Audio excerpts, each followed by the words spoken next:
आज हम सीटी स्कैनर में बात करेंगे बिहार की त्रिवेणीगंज विधानसभा की, जो सुपौल जिले में आता है और सुपौल लोकसभा के ही एक विधानसभा क्षेत्र में से एक है।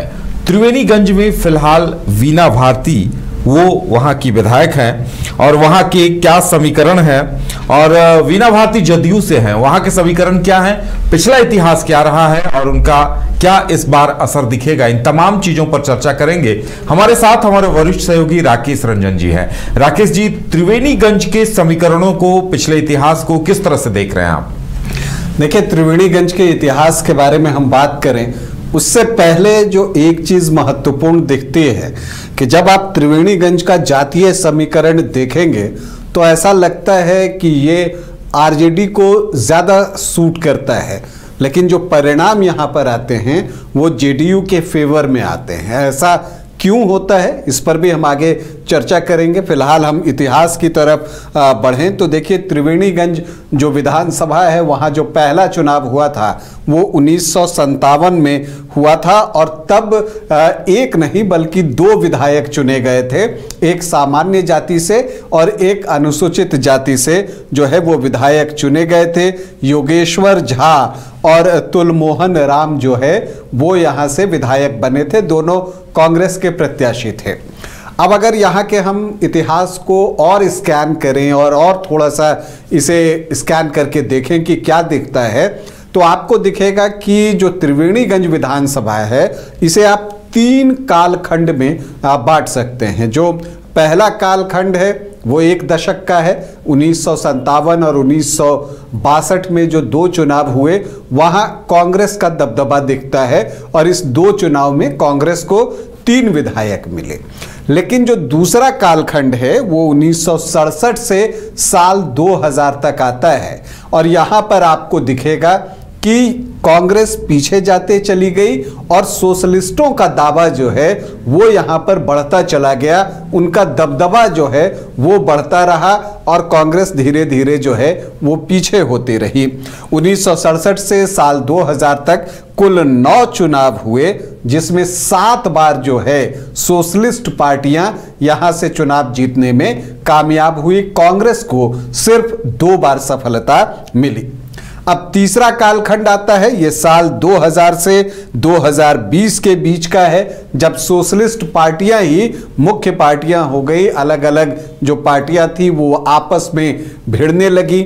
जेडीयू, आरजेडी, एलजेपी, वो आपको यहाँ पर जो है उनका प्रभाव बढ़ता चला गया।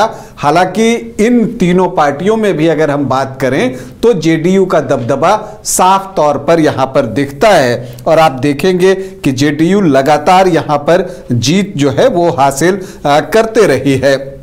इनफैक्ट अगर आप देखें तो ये आप अक्टूबर 2005 से, तो पिछले जो 5 चुनाव यहां हुए हैं वो लगातार जेडीयू ने जीते हैं, ये बात त्रिवेणीगंज में दिखती है।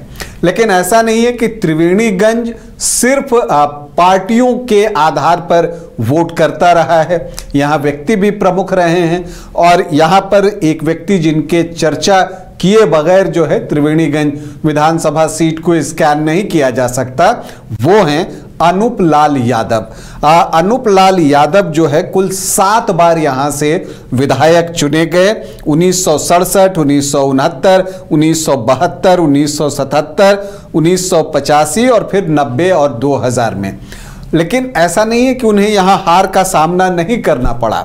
80, 95 और 2005 के फरवरी में उन्हें शिकस्त भी झेलनी पड़ी। लेकिन अगर आप कुल मिलाकर देखें तो त्रिवेणीगंज में अब तक 17 चुनाव हुए हैं, जिसमें से 10 बार मुख्य मुकाबले में अनूप लाल यादव रहे हैं, और इसी से आप अंदाजा लगा सकते हैं कि उनका जो दबदबा था इस क्षेत्र में, या वो कितने लोकप्रिय थे इस क्षेत्र में, ये कहना ज्यादा बेहतर होगा कि वो इतने लोकप्रिय थे कि त्रिवेणीगंज ने उन्हें 7 बार जो है अपने प्रतिनिधित्व करने का अवसर दिया। वो सांसद भी बने, आपको सहरसा से भारत छोड़ो आंदोलन में उन्होंने हिस्सा लिया था 1942 के, तो वो व्यक्ति जो है वो बड़े थे, और इसलिए जो है उनकी जीत भी जो है वो बड़ी रही और कई बार की रही। 17 चुनाव जो त्रिवेणीगंज में हुए हैं उसमें कुल 18 विधायक जो है वो बने हैं और 9 व्यक्ति ही यहां अब तक विधायक बने हैं और ये जो 18 विधायक बने हैं वो इन 9 व्यक्तियों में ही बटा है, जिसमें आपको बताऊं कि जेडीयू ने यहां पर 5 बार सफलता अर्जित की है, जो उसने लगातार कंसेक्यूटिव विक्ट्री है जेडीयू के लिए पिछले 5 चुनाव से। इसके अलावा कांग्रेस को 5 विधायक मिले, जिसमें पहला चुनाव जो 1957 में हुआ था तब उनको 2 विधायक मिले थे।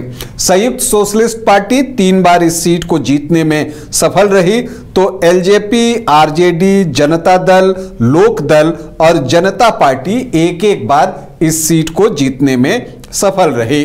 अनूप लाल यादव, जैसा मैंने आपको बताया कि सर्वाधिक 7 बार इस सीट को जीतने में सफल रहे हैं, तो विश्व मोहन कुमार 3 बार इस सीट पर सफल रहे और वीणा भारती जो हैं वो यहां से 2 बार जो है वो चुनाव जीतने में सफल रही हैं।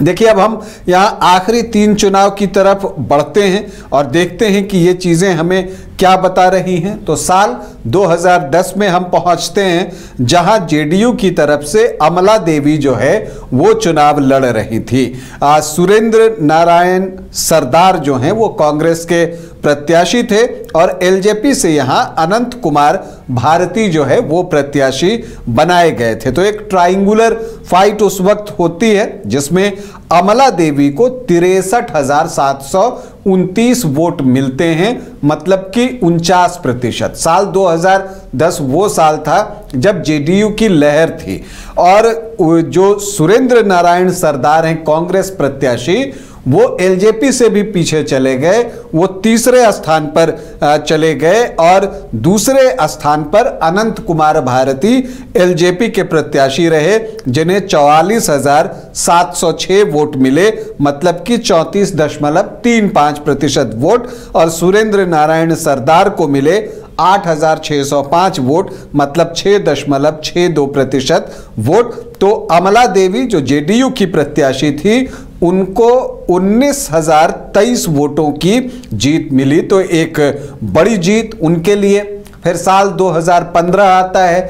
2015 में महागठबंधन आकार ले चुका था, जिसमें समाहित थे जेडीयू, आरजेडी और कांग्रेस 3 पार्टियां, और यहां पर महागठबंधन से ये सीट स्वाभाविक तौर पे जेडीयू को दी गई कि आप यहां से चुनाव लड़ें। तो एलजेपी के प्रदर्शन को देखते हुए एनडीए ने तय किया कि यहां एलजेपी अपना प्रत्याशी दे। लेकिन जो एक दिलचस्प बात हुई वो ये हुई कि अमला देवी का टिकट जो है वो कट गया और इस वजह से अमला देवी पप्पू यादव की पार्टी जैप लोकतांत्रिक से यहां चुनावी मैदान में उतर गई और जेडीयू ने वीणा भारती को जो है वो टिकट दिया। पूर्व विधायक विश्व मोहन भारती की पत्नी, उनको यहां से जो है टिकट मिला। विश्व मोहन भारती भी यहां से 3 बार चुनाव जीते हैं, वीणा भारती 2 बार चुनाव जीती हैं। तो इस फैमिली के पास भी जो है वो 5 बार आप देखिएगा कि ये सीट रही है। खैर, हम 2015 की बात कर रहे हैं, तब वीणा भारती को 89,869 वोट आए थे और जो जेडीयू, आरजेडी और कांग्रेस का गठबंधन था, इसने समीकरण नहीं अंक गणित बनाया था और वो जब सब जुटे तो वीणा भारती के वोट हुए 57.53% और अनंत कुमार भारती जो कि एलजेपी के प्रत्याशी थे, उनको आए 37,469 वोट, मतलब लगभग 24% वोट, और अमला देवी जो कि उस समय सिटिंग विधायक थी, उनको आए 7,340 वोट, मतलब कि 4.7% वोट, और वीणा भारती 52,400 वोटों से ये चुनाव जीतने में सफल रही। 2020 आते आते तक राजनीति ने फिर से एक करवट ले ली थी। जो जेडीयू है वो वापस से एनडीए फोल्डर में आ चुका था और स्वाभाविक तौर पर एनडीए ने जेडीयू की सिटिंग सीट पर उसी से कहा कि आप ही प्रत्याशी दें और जेडीयू ने एक बार फिर से वीणा भारती को चुनावी मैदान में उतार दिया। इस बार आरजेडी लड़ने आया महागठबंधन की तरफ से संतोष कुमार सरदार आए। उनका भी जो एक राजनीतिक इतिहास देखिएगा तो वो राजनीतिक विरासत उनके पास है। उनके पिता, उनके चाचा सभी जो है राजनीति में रहे हैं, बेहतर करते रहे हैं। तो संतोष कुमार सरदार को यहां पर प्रत्याशी बनाया गया और 2020 के ट्रेंड के अनुसार जेडीयू के प्रत्याशी होने के कारण एलजेपी ने भी अपना प्रत्याशी यहां पर दिया। लेकिन संतोष कुमार सरदार ने तगड़ा मुकाबला किया और बिल्कुल नेक टू नेक वाली फाइट जो है यहां पर हुई, जिसमें वीणा भारती, जिनको कि 79,458 वोट आए थे, 44.8%, और संतोष कुमार सरदार जो हैं वो 76,427 वोट ले आए, मतलब 43.1%। तो सिर्फ जो मतों का अंतर दोनों में रहा वो 1.7% का रहा और वीणा भारती 3,031 वोटों से चुनाव जीती। तो बिल्कुल एक क्लोज फाइट, रोमांचक मुकाबला था। अब सवाल उठता है कि इस बार क्या होगा।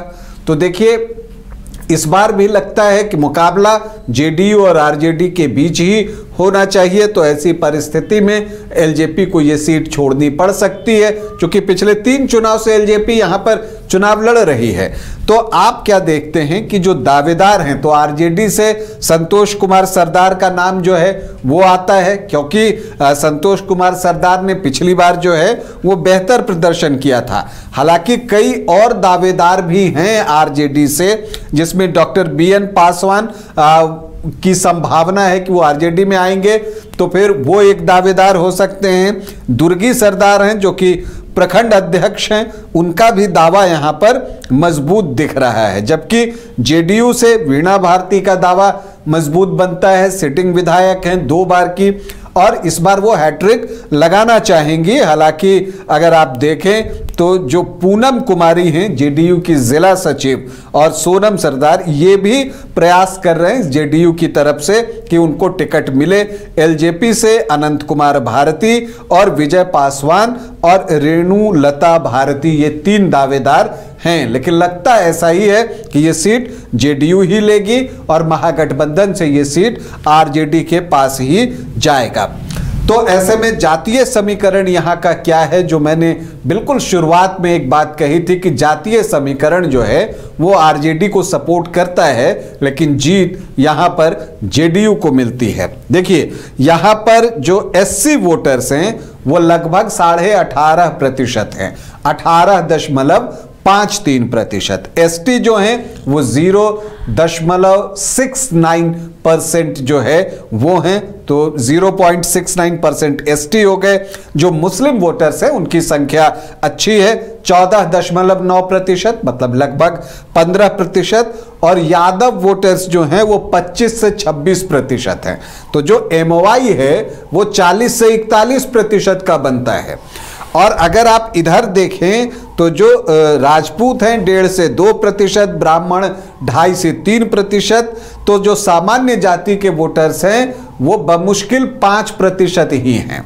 कोयरी कुर्मी को मिला दीजिए तो 4 से 5%, वैश्य अच्छी संख्या में हैं 9.5 से 10.5% के आसपास। तो जो एनडीए को जो जातियां परंपरागत रूप से वोट करती रही हैं इधर पिछले 3 चुनावों में, अगर आप उनको देखें तो वो 20-21% का ही आंकड़ा पहुंचता है, और एमओआई पहुंचता है 40 से 41%।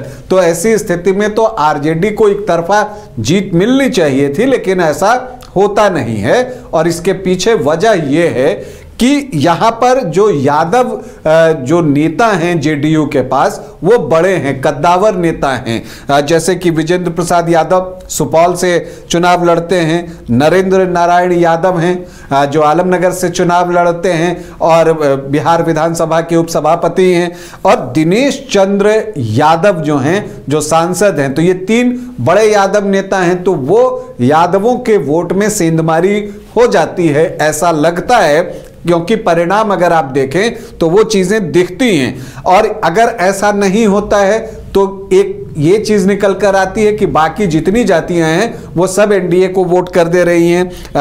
चूंकि 20 से 21% ये हुआ। अन्य ओबीसी ईबीसी आप देखिए तो वो 18 से 19% के आसपास होता है, तो इसे भी जोड़िए तो ये 40% के आसपास ही पहुंच रहा है। और जेडीयू को वोट आ रहे हैं 44.8%, 45% के आसपास। तो एससी वोटर्स का एक बड़ा हिस्सा भी उनकी तरफ जाता हुआ दिख रहा है। तो जो त्रिवेणीगंज है, यहां समीकरण के उलट जो है वो परिणाम आता है। अब इस बार क्या होगा, इस बात को लेकर दिलचस्पी है, क्योंकि पिछली बार बहुत टाइट फाइट हुई है और सिर्फ 1.7% का डिफरेंस है पहले स्थान पर रहने वाली वीणा भारती और दूसरे स्थान पर रहने वाले संतोष कुमार सरदार के बीच में। तो इस बार क्या होगा ये देखना दिलचस्प होगा। क्या समीकरण जिस तरह से काम करते आए हैं अभी तक पिछले 4-5 चुनावों से, उसी तरह से काम करेंगे जेडीयू के फेवर में, या इस बार आरजेडी अपना लालटेन यहां जलाएगा, ये देखना दिलचस्प होगा। लेकिन मुकाबला कांटे का होगा, इससे कोई इनकार नहीं कर सकता। चलिए, तो त्रिवेणीगंज में जो राजद और जदयू के बीच यानी एनडीए और महागठबंधन के बीच जो मुकाबला होगा, उसे दूसरी पार्टियां कितनी प्रभावित करेंगी, कितना असर डालेंगी, ये देखने वाली बात होगी। उसके लिए थोड़ा इंतजार करना पड़ेगा।